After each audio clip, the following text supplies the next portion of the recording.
Okey, hari ni kita start tarik dah. 2 gulung pagar 100 meter. Kita sambung terus. Dan kita tarik dengan PC boundary. Dia start berdiri dengan sendiri dah. Bila pagar tegang dia akan naik dengan sendiri.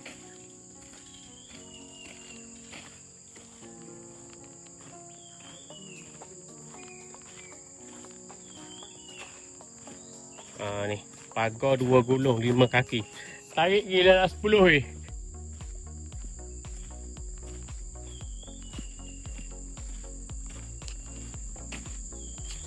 Okey, kita tunjuk penyambungan kita pula. Penyambungan kita memang gini.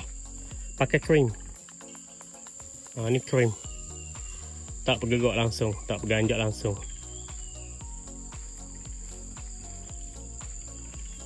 Pemasangan kita ni peralatan yang cukup.